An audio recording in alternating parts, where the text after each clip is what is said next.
want to go to graduate school is two things. Either you have money or you have time. If you have money, you pay an agent to run it for you, no big deal. If you don't have money, what you can spare in place of money is time. Time spent on Google search, on YouTube, searching schools one after the other, searching for requirements. If you want to do a PhD, you're going to have to be emailing professors, gather your things together, get your transcript. All of these things will take your time, which you have as you are a copper.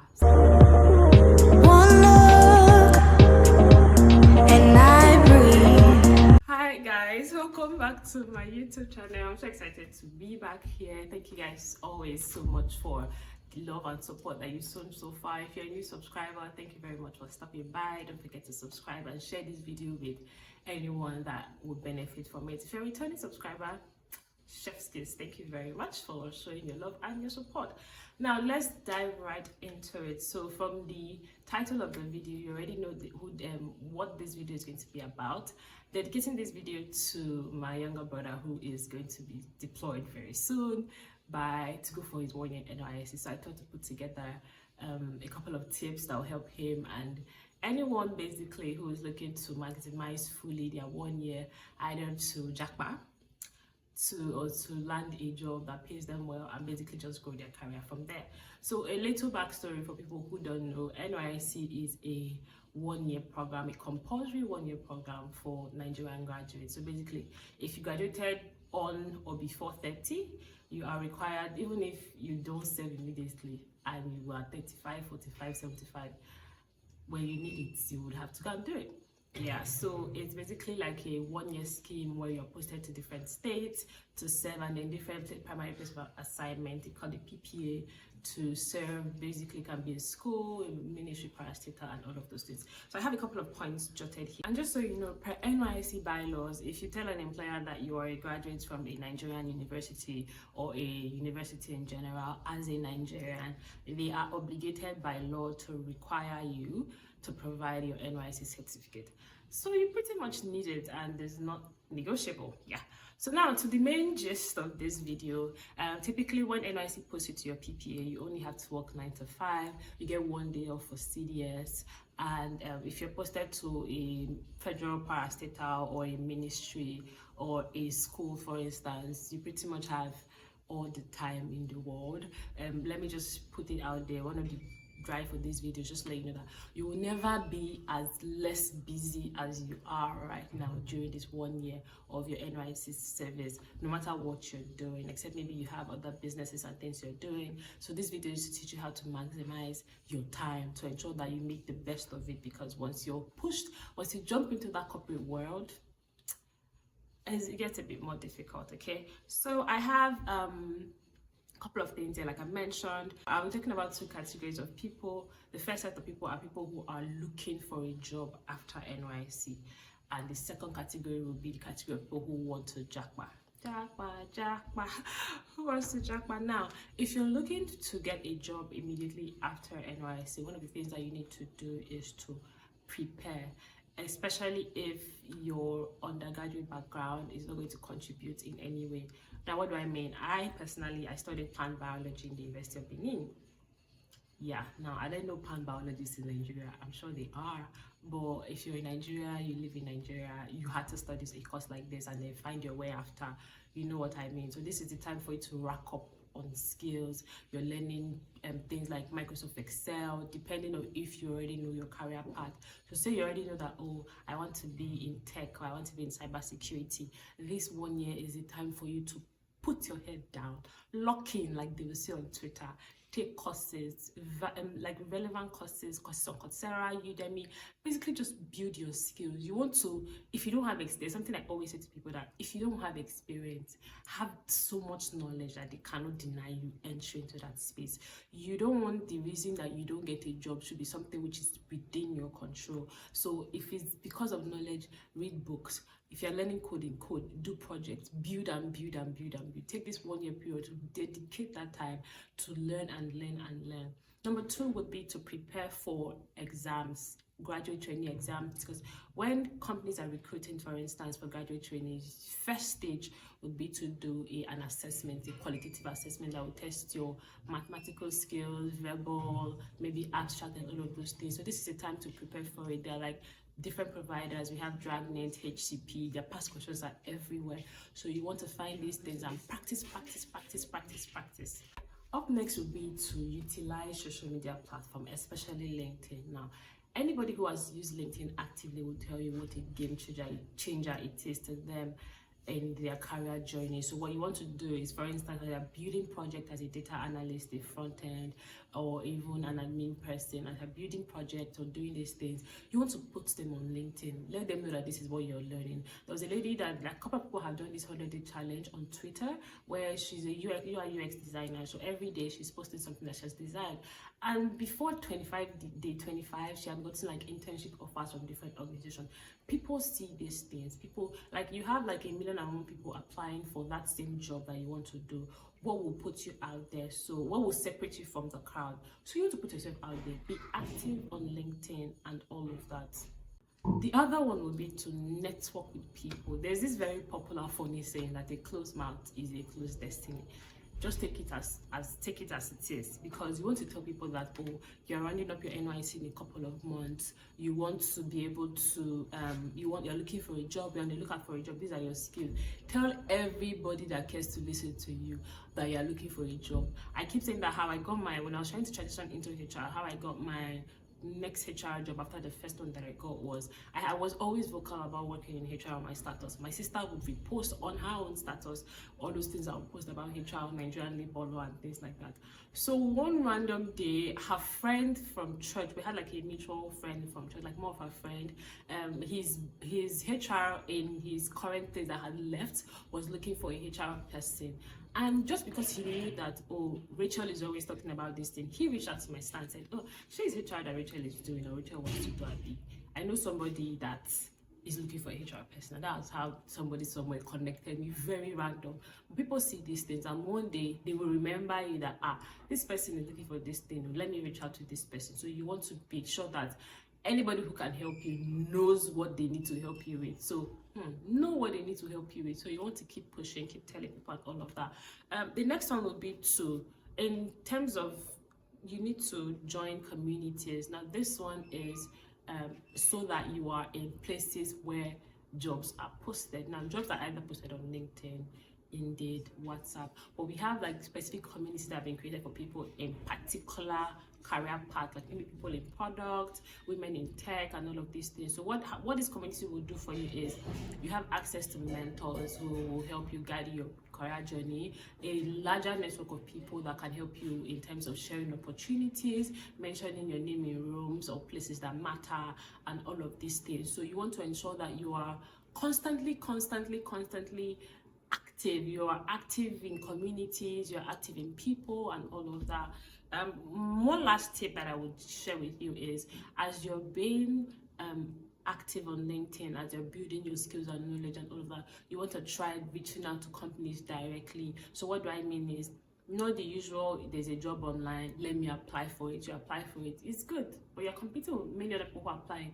You want to find the CTOs. There was this tip on Twitter then that if you want to work in a tech firm, just look for YC, maybe apostrophe 22. I think it's like tech companies who have been in Y Combinator, like raise funds in Y Combinator early, so 22, 23. Then look for the CTOs and CEOs of this company and shoot your shot to them. Pitch yourself to them, your skills. You have to come correct. You can't go where you don't have anything. So say you've built dashboard, you built a portfolio, built everything basically. Reach out to them that, oh, you're willing to do an internship. If it's remote, you can do it for free before they assess your skills and all of these things. But you have to be very, very proactive, because trust me, I'm sure that when you go for CDS, you used to see like 1,001 people.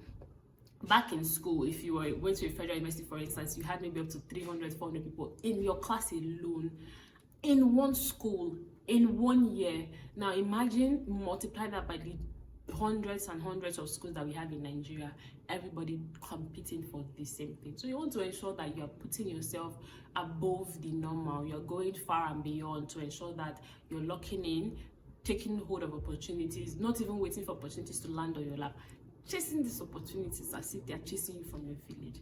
Okay, now my second category of people who want to, they just want to do their NYSC and basically Japa and all of that. Now this is how you're going to plan your 1 year NYSC. Number one is to plan and prepare for standardized examinations. So these are GRE, GMAT, IELTS, TOEFL, all of these exams that you would require, that are required to get into graduate programs in the US. I don't think UK requires it in the US, since in Canada, and basically anything that you want to do. So you want to plan and prepare for these exams.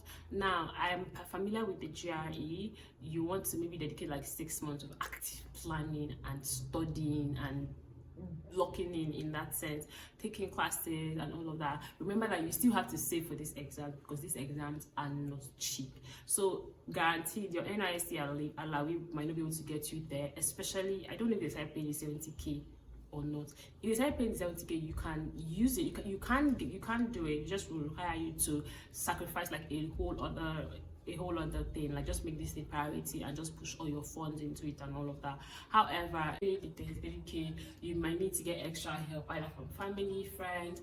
If not for family and friends, for instance, say you don't have anybody on Twitter, there are a couple of communities that are willing to pay these fees for you depending on your grade. They're like scholarship. I know like the Michael Tyrell scholarship is one of them. We also have some communities like that. So depending on your grade and your application, they will pay the standardized tests money for you, and yours is to read, prepare, and plan for graduate school. The next will be to research. Now, when you want to do graduates, when you want to go to graduate school, it's two things: either you have money or you have time. If you have money, you pay an agent to run it for you, no big deal. If you don't have money, what you can spare in place of money is time spent on Google search, on YouTube, searching schools one after the other, searching for requirements. If you want to do a PhD, you're going to have to be emailing professors, gather your things together, get your transcript. All of these things will take your time, which you have as you are a copper 7 now. So you want to maximize this period to research, narrow down a list of like 10 to 15 schools, especially if you're going to the US, 10 to 15 schools to increase your horizon and all of that. I think the US, they have more funding than any other place, because I've done like a lot of research on the US, and they just typically have like more funding and all of that. So you want to ensure that you're doing your research, applying, register on like information center. Like they usually have like information sessions, register, because after those sessions, for instance, they will give you free application waiver, like application fee waiver, so you don't have to pay application fee, which is about like up to $100, so free money for you. Yes, I think this is the time that you also want to be speaking to your recommenders, your professors from school, supervisors, letting them know that, oh, I'm going to be doing this thing, I'm going to need your help and all of that. Yeah, the next one will be to volunteer. Now, when you're applying for graduate school abroad, they're not just looking at what you did in school in terms of your academic abilities. They also look at things like leadership, your commitment to your community service. What are you doing separately? How are you giving back to the society? These are things that you can do. You can maximize your CDS groups, join projects, go to maybe all these IDP camps, just volunteer for things that you have passion for, things that you're led to do, things that you can put in your application that, okay, this is what I did. I know there was a copper at the time that had helped to dig a borehole in his community that he was serving at the time. So you want to ensure that you are volunteering, giving back, so that when you're writing your graduate school essay, you are able to have things that you put outside of your academic achievements and your academic ability. Yeah, the next one will be to build skills. So if you're applying for a PhD, for instance, or an intensive research degree, research master's degree, one of the key things that you're going to be doing will have to do with like data analysis, analyzing like data from your research, intensive statistical things, like doing statistical, I'm not sure what it's called, but like statistics, data analysis. You want to build skills. I know that there's some people that when you build, I think maybe data analysis with Python, for instance, Python programming, for instance, and you put this in your application that, okay, I'm able to build programs or do data analysis with Python, it boosts your skills. You know that you're not just coming, even as a fresh graduate, you're not just coming in as a blank slate, because let's face it, these research skills are things that most advanced schools will expect that you have even from your undergraduate degree. Do you understand? So you want to maximize and take hold of this 1 year period. Let it not just be another 1 year. It's not a time to cruise. It's not a time to be free. 33K is not enough money for you to just lounge and live your life and just be there. It's different if you have other businesses that you're doing. It's different if you have businesses that you're doing. It's different if you have maybe any other thing that is paying you money, or you have a full-time job. But don't just lounge in one village somewhere and say, oh, let this 1 year, after this 1 year is finished, I will now start being serious with my life. Trust me, you will not have that time. And the mileage you would have gained if you just took control of this 1 year of your life, you would have lost it. You have to now start doing this and now the pressure, because when you're done, there's no salary from anywhere. There's no 33K, even if the money is not enough. But just the thought that at the end of the month you're going to get this money is something. When you don't have that, there's no trust fund from back home. You are under a lot of pressure to just be and just survive. So all of these things will take backbencher. Now, even for people who want to do the GRE exams and you're like, oh, I don't want to Japa now, it lasts a span of 5 years before you have to. It's valid for 5 years, so you can still take it now and Japa in 3-4 years, because in that 3-4 years, now picture this: you're working in Lagos, you work on the island, you live on the mainland, you have to wake up early in the morning, you work, let's say even if you do hybrid 3 days a week in the office, there's the stress of, oh, I have to go to work, there's the stress of my family, there's the stress of a lot of things will pull you in different directions. You will never be as less busy during this NY as you are doing your NYSC in life. Take it from me, there will always be something that will take your time 100%.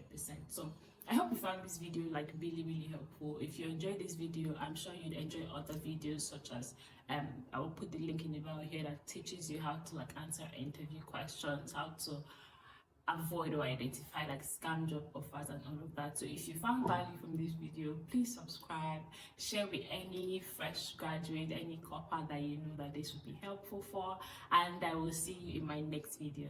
Thank you very much.